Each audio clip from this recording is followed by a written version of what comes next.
প্রিয় দর্শক বন্ধুরা, এবার প্রাথমিক থেকে গুরুত্বপূর্ণ খবর, প্রাথমিকে ফল প্রকাশ এবং আইনি জট, ভেরি আর্জেন্ট খবর উঠে আসছে, চাঞ্চল্যকর সমস্ত আপডেট। অবশ্যই ভিডিওর মধ্যে সবটা তুলে ধরবার জন্য চেষ্টা করছি। ভিডিওটিকে তাই অবশ্যই শেষ পর্যন্ত ওয়াচ করবেন, কোনোভাবে স্কিপ করবেন না।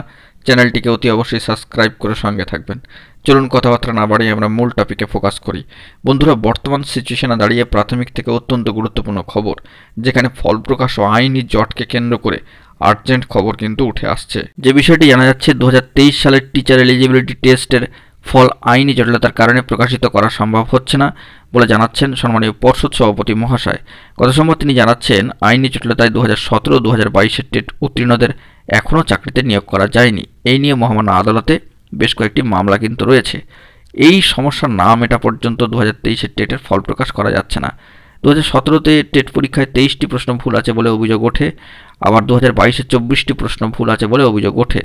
এই সমস্ত নিয়ে কিন্তু মহামান্য আদালতে মামলা চলছে এবং সম্মানীয় পর্ষদ সভাপতি বলেন, ওই সমস্ত ভুলের অভিযোগ খতিয়ে দেখতে কিন্তু বিশেষজ্ঞ কমিটি গঠন করা হয়েছে। ওই কমিটি সমস্ত অভিযোগ দেখে নিষ্পত্তি করে রিপোর্ট জমা দেবে। এরপরই 2023-এর ফল প্রকাশ।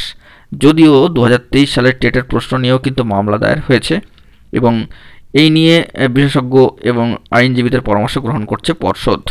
2022-এ কিন্তু পরীক্ষায় বসেছিলেন টেট পরীক্ষায় প্রায় 7 লক্ষের কাছাকাছি পরীক্ষার্থী, তবে 2023-এ সেই সংখ্যাটা একটু হলেও কিন্তু কমে।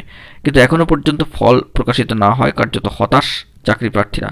তো দেখা যাক এই বিষয়ে কবে আপডেট স্ট্যাটাস আসে আইনি জট মিটিয়ে। তো এখন এটুকুই, সকলে ভালো থাকবেন, চ্যানেলটিকে সাবস্ক্রাইব করে সঙ্গে থাকবেন। ধন্যবাদ।